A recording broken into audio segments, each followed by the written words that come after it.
जय श्री राम। आज जो विषय लेकर मैं आप सभी के समक्ष उपस्थित हुई हूँ वो ये है कि कोरोना वायरस का सटीक इलाज क्या है। कई लोगों का मैंने देखा, बहुत सारे लोग कोरोना वायरस पे अपने विचार रख रहे हैं, तो मुझे भी इच्छा हुई कि वस्तुतः इसका जो सटीक उपाय है वो मैं आप लोगों तक रखूं। और ऑफलाइन मैं इस विषय को लेकर के वर्क भी की और उसमें मुझे सफलता हम कह सकते हैं इस कारण से मिला क्योंकि जितने लोग इस मिशन से जुड़े हैं वो सभी स्वस्थ हैं, सुखी हैं और उन्हें कोरोना वायरस का बिल्कुल भी भय नहीं है। तो वो उपाय मैं आपको बताती हूँ। देखिए, सबसे पहले तो मैं आपको एक मंत्र बताती हूँ। दुर्गा सप्तशती में एक मंत्र आता है, सृष्टि स्थिति विनाशा नाम शक्ति भूते सनातनी गुणाश्रय गुणमय नारायणी नमोस्तुते। आप सोचिए कि भगवती जब मुस्कुराती हैं तो सृष्टि करती हैं, सृजन करती हैं और भगवती के दुग्ध में पालन छुपा हुआ है। और भगवती जब रुष्ट होती हैं, क्रोध करती हैं, तो उनके क्रोध में प्रलय छुपा हुआ है। यानी आप सोचिए कि ये तीनों रूप उन्हीं के हैं। तो ये कोरोना महामारी जो है ये भगवती का ही रूप है, ये प्रलयंकारी रूप है, विनाशकारिणी, विनाश करने पर तुली हुई है। तो हमें इनके रूप को सौम्य बनाना है, मधुर बनाना है, भारतवर्ष के लिए वो मधुकारिणी हो और ख़ासतौर पे भारत क्या संपूर्ण विश्व के लिए हम प्रार्थना करते हैं। हम तो कहते हैं सर्वे भवन्तु सुखिनः।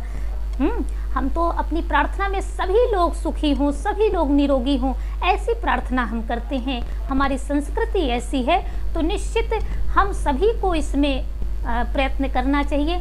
तो जो विषय है वो ये है कि देखिए, अभी चर्चा में है कि कोरोना वायरस हवा में है।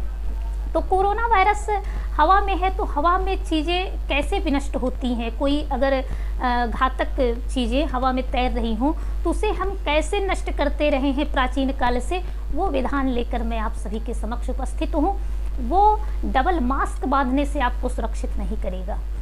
गाइडलाइन तमाम प्रकार की जारी होती रहती है। अभी कुछ लोग पालन करने लगे हैं कि डबल मास्क बांध करके चलो। कुछ लोग तो डबल मास्क के ऊपर एक सूती जो है कपड़े भी लपेट करके चलने लगे हैं। तो आप इस तरह से अपने आप को सुरक्षित करने का जो प्रयत्न कर रहे हैं ये अत्यंत घातक है। कारण क्या है कि जब हम डबल मास्क बांधते हैं और ऊपर से इतना मोटा कपड़ा भी बांध ले रहे हैं तो हम कार्बन डाइऑक्साइड छोड़ते हैं और कार्बन डाइऑक्साइड ही ग्रहण कर रहे हैं।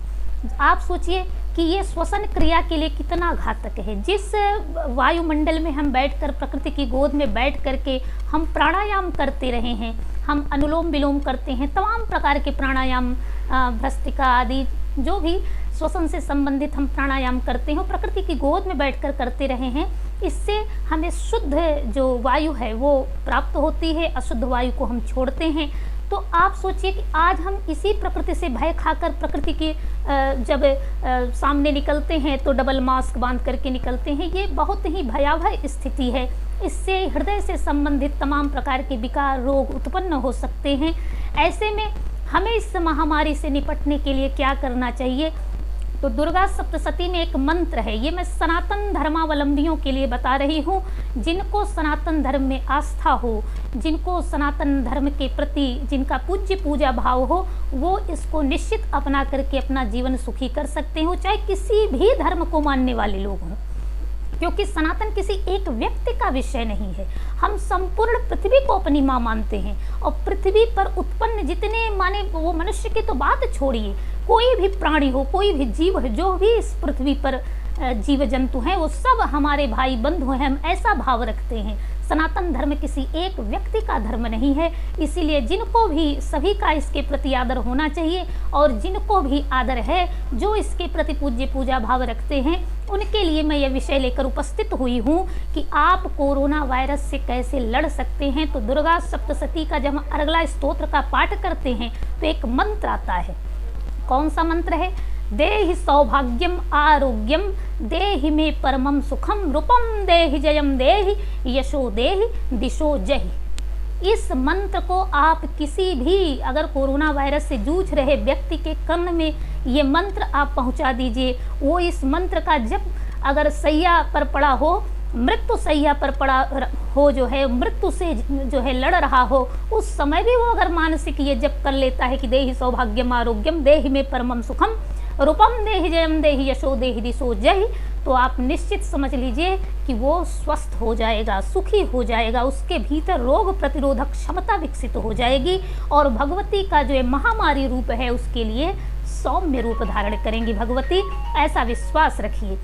इसके अलावा मैं आपको कुछ बातें बता देती हूँ कि कोरोना वायरस और इसका एक वैज्ञानिक रहस्य, आप सभी चूँकि विद्वान हैं, भारतवर्ष का प्रत्येक जन साधक होता है, तो ये मैं भारतीयों के लिए जो विषय लेकर उपस्थित हुई हूँ वो ये है कि हम प्राचीन काल से वायुमंडल को शोधित करने के लिए जो उपक्रम करते रहे वो है हवन।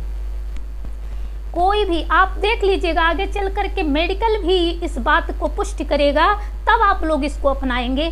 हम आज से चाह रहे हैं, अभी से चाह रहे हैं कि आप इस विषय को अपनावें, क्योंकि यही आपको आरोग्यता प्रदान करेगा, यही कोरोना वायरस से लड़ने में सक्षम है। वो ये है कि यज्ञ करें आप, हवन करें आप, प्रकृति से हम इतना सब कुछ प्राप्त करते हैं। आज ऑक्सीजन हम खरीद करके अपने आप को सुरक्षित करने के लिए कितने लोग ऑक्सीजन को स्टोर कर ले रहे हैं। सोचिए, प्रकृति से ऑक्सीजन अब आप खरीदने की स्थिति में आ गए हैं। आगे आने वाले समय में जो भयावह स्थिति प्रकृति की बनी हुई है, शायद घर घर में जिस प्रकार से सिलेंडर हम लोग खाने पीने का रखते हैं, उसी तरह ऑक्सीजन का सिलेंडर रखने की स्थिति बन जाएगी। इसलिए ऐसी भयावह स्थिति न पैदा हो, इसके लिए आप प्रकृति को देना सीखिए। आप जो ये कृत्रिम व्यवस्था ऑक्सीजन को लेकर के उसका शुल्क देते हैं, उससे अच्छा है प्रकृति से आप लीजिए और प्रकृति को देने की जो भी आपके पास शक्ति सामर्थ्य समय है, उसको प्रकृति को देने की भी आदत बनाइए। आज तक आपने दिया नहीं है, केवल प्रकृति का उपभोग किया है, उपयोग किया है। तो उपभोग करना सही तो है, लेकिन उपभोग के बदले हमें प्रकृति को देना भी चाहिए। प्राचीन ऋषि मुनि, प्राचीन जितने जन थे वो सब देते थे, प्रतिदिवसीय हवन करते थे। तो हवन करने से जो धुआं उठता था वो वायुमंडल को शोधित करता था। हाँ, और हम उस वायुमंडल में जब बैठते थे, सांस लेते थे, तो हमारे लिए वो माने जीवन के लिए वरदान साबित होती थी। तो आज हमें प्रकृति को देना है, और दे क्या, तो आप अधिकतम ये सत्यनारायण भगवान की कथा की तरह नहीं कि जैसे हम लोग सत्यनारायण भगवान की कथा करते हैं तो क्या करते हैं आजकल जो है गृहस्थ व्यक्ति क्या करता है कि एक छोटा सा हवन सामग्री लाएगा और वो पंडित जी से निवेदन करेगा कि पंडित जी इतने छोटे से हवन सामग्री में हवन विधान करा दीजिए, माने एक औपचारिकता पूरी हो जाए। औपचारिकता के लिए हवन मत करिएगा कि एक छोटा सा हवन सामग्री लेके हवन करिए। प्रतिदिवसीय व्यापक स्तर पर, चूंकि वायुमंडल को हमें पवित्र बनाना है, शुद्ध करना है, और प्रत्येक घर से धुआं उठना चाहिए। तो प्रत्येक घर से जब धुआं उठेगा तो निश्चित वायुमंडल पवित्र होगा, सुरक्षित होगा और हवा जो है शोधित होगा। तो इसके लिए हमें क्या करना है, हवन सामग्री को व्यापक स्तर पर रखें। लकड़ियों का भी महत्व है। आम की लकड़ी, तमाम प्रकार के नवग्रह से संबंधित कोई भी लकड़ी आप इस्तेमाल करें, जो भी आपके पास उपस्थित हो, जो भी लकड़ी जो है आपके पास उपलब्ध हो। नहीं तो गाय माता का शुद्ध आपको गाय का गोबर मिले, उस गाय के गोबर से बना हुआ जो कंडा होता है, उस कंडे पर भी आप हवन कर सकते हैं। हवन करिए व्यापक स्तर पर और वायुमंडल को शुद्ध और पवित्र बनाने में अपना योगदान दें, समय का योगदान दें, श्रद्धा और विश्वास के साथ लग जाइए। निश्चित जान लीजिए कल्याण होगा और कोरोना वायरस इस भारतवर्ष की भूमि को छोड़ करके तो भाग खड़ा होगा। और अगर आपने किया तो निश्चित संपूर्ण विश्व अनुकरण करेगा इस विषय का। तो जन जन से मैं चाहूँगी, मैं ऑफलाइन इस पर वर्क भी कर रही हूँ, काम कर रही हूँ। इस समय मैं उत्तर प्रदेश के प्रतापगढ़ जनपद में हूँ और प्रतापगढ़ जनपद में बहुत सारे परिवार इस हवन विधान से जुड़े हुए हैं। ऑनलाइन जुड़ करके मैं उनको हवन भी कराती हूँ मंत्र का उपयोग करते हुए। तो यदि आप लोग भी जुड़ना चाहें तो हमें कमेंट करके निश्चित बताएं, तो मैं आप लोगों को भी उसमें जोड़ूंगी। उस मिशन में आप सब हवन करें, और अगर मिशन से ना जुड़ें तो आप अपने आप से, चूँकि आप सब विद्वान हैं, मंत्र मैंने बता दिया है। अगर आप उस मंत्र का सहारा नहीं ले सकते तो सीधे सीधे आप ओम नमः शिवाय, चूँकि शिव जी भी प्रलयंकारी रूप, रौद्र रूप जब धारण करते हैं तो प्रलय की स्थिति बनती है। तो शिव जी को आप स्मरण करें, ओम नमः शिवाय का जप करिए। ओम जुम सह लघु मृत्युंजय का बहुत सिंपल, बहुत साधारण, बहुत सरल मंत्र मैं आपको बता रही हूँ। इन मंत्रों से भी, या नवारण मंत्र आप ले लीजिए भगवती का, ऐं ह्रीं क्लीं चामुंडायै विच्चे, किसी भी मंत्र को आप आधार बनाएं, शिव शक्ति के किसी भी मंत्र को आप जप करें और उसका जो है दशांश हवन करने के चक्कर मत पड़िएगा कि केवल 10वां भाग हवन कर दें। हवन अधिक करिए। इस समय मंत्र बल्कि आपका कम हुआ है, कोई बात नहीं, मंत्र को 10वां भाग रखिए लेकिन हवन अधिक करिए, क्योंकि हवन आपको इसलिए करना है क्योंकि आज तक आपने नहीं किया है, अब आपको सूद ब्याज समेत सब वापस करना है प्रकृति को। प्रकृति से आज तक हमने केवल लिया है, दिया नहीं है, तो अब देने का समय है। व्यापक स्तर पर दीजिए, हवन खूब करिए। निश्चित जान लीजिए, कोरोना वायरस जिस तरह से नरेंद्र मोदी जी पिछली बार जब कोरोना वायरस का प्रकोप था तो उन्होंने जो है एक आप लोगों के लिए एक आदेश जारी किया था कि घर घर जो है प्रत्येक लोग इस मिशन में सम्मिलित हों, ताली बजाएं, थाली बजाएं और कोरोना वायरस को बाहर भगाएं। इसके अलावा दीपदान उन्होंने करवाया था, तो आप लोगों ने थाली भी बजाई है, दीपदान भी किया है। और उस दीपदान का मैं ये नहीं कहती कि उसका रिजल्ट नहीं आया, रिजल्ट ये आया कि पिछली बार जो है कोरोना वायरस के मरीज जात होते थे लेकिन कवर यानी उनकी स्थितियां जो है मृत्यु तक नहीं पहुंचती थी, मृत्यु दर कम था।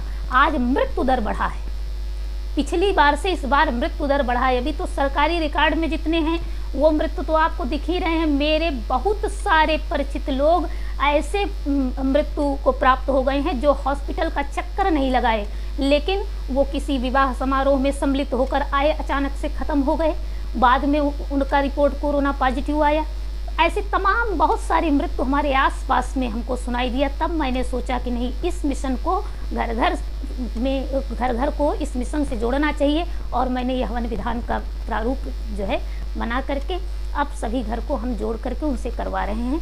तो आप भी इस मिशन में सहयोगी बने और घर घर हवन होना चाहिए, घर घर मंत्र जप होना चाहिए। जो भी आप कर सकें धर्म से जुड़िए और भगवती का रूप सौम्य बनावें, अपने लिए सौम्य करें।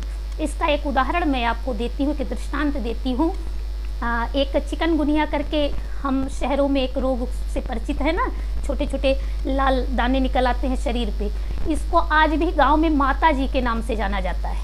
गांव में किसी को चिकनगुनिया हो जाए तो गांव में लोग कहती हैं, माताएं बहनें, कि हमारे बच्चे को या हमारे घर में फला व्यक्ति को माता निकल आई हैं। और जब वो निकलती हैं माता, मैं भी उन्हें माता ही मानती हूँ, भले ही आप लोग मुझे पिछड़ा या कुछ भी कह दीजिए, जब विज्ञान पुष्ट करेगा तो आप उसे आधुनिक मानेंगे, उसके पहले तो नहीं मानने वाले। लेकिन मैं भारतवासियों के लिए बोल रही हूँ जिनको सनातन धर्म में आस्था है, तो मैं भी उन्हें माता ही बोलती हूँ, क्योंकि मैंने उनका चमत्कार देखा है। बाल्यावस्था में हमें भी कई बार माता निकली हैं। तो जब भी माता निकलती हैं तो मालिन को सहेजा जाता है कि हमारे यहाँ फला व्यक्ति को माता निकल आई हैं। घर को अगर कच्चा मकान है, कच्ची भूमि है, तो लीप पोत करके गाय माता के गोबर से उसको पवित्र बनाया जाता है और सूती जो भी चीज़ें बिछेंगी, सूती गद्दे, साफ़ सुथरे चद्दर, वो सब बिछा करके उस पर रोगी को लिटाया जाता है। और ये नीम का डंठल लेकर के उसी से रोगी को कई बार जो है झाड़ते हैं, मतलब शरीर पर जो है कई बार हवा करते हैं उसी से, मतलब खुजलाहट वगैरह हो तो नीम की पत्तियों से ही आप खुजलाएं ऐसा। और सबसे बड़ी बात यह है कि जैसे उसका जो जूड़ देना, माने विदाई, मालिन विदाई करती है, तो विदाई करने का जो जूड़ देने का समय होता है वो उसमें भी दिन निर्धारित है। जैसे या तो सोमवार को दिया जाएगा या तो शुक्रवार को दिया जाएगा, इस तरह से कोई दिन निर्धारित करके मालिन उस माता की विदाई करती है।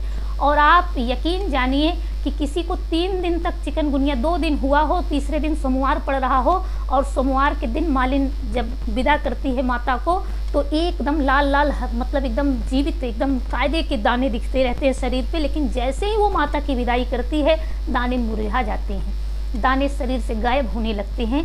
तो ये चमत्कार से कम नहीं है। और भाई चमत्कार को नमस्कार हर व्यक्ति करता है, हम भी करते हैं और माँ के इस रूप को हम प्रणाम करते चले आए हैं। तो ये जान लीजिए, ऐसे चेचक जब था हमारे यहाँ, जब चेचक भी फैला तो हमें आज भी याद है, बाल्यावस्था में अपने बाबा से पूछते थे कि बाबा ये आपके चेहरे पे किस प्रकार का दाग है, तो बोलते थे, ये नहीं कहते थे चेचक निकला था, वो बोले वो बेटा एक बार हमको बहुत पहले चेचक माता निकल आई थी, माने जो उन्हें मृत्यु तुल्य कष्ट दिया जिस रोग ने, उसको माता का संबोधन करते रहे हमारे यहाँ के बड़े बुजुर्ग, हमारे यहाँ के ऋषि मुनि। तो निश्चित आप भी इस कोरोना को महामारी का रूप नहीं, महामाया की महामारी है, तो ऐसा निश्चित विचार करिए। ये सब दृष्टांत रख करके हमने समझाने का प्रयास, जो भी अपनी मति है, जो भी बुद्धि है, विवेक है, मैं उसे रखने का प्रयास की। और निश्चित जो अपनाएंगे वो सुखी होंगे, वो निश्चित प्रैक्टिकल होकर के खुद मुझे बताएंगे कि दीदी हमारे लिए लाभकारी रहा है। आप सभी लोगों के लिए यही विषय लेकर के मैं उपस्थित हुई। आप लोग भी अपना विचार रखिएगा कमेंट बॉक्स में, हमें अच्छा लगेगा, हम पढ़ेंगे आपके विचारों को भी, तो हम भी कुछ सीखेंगे आपसे। इन्हीं सब बिंदुओं के साथ पुनः ओम नमः शिवाय, जय माता की।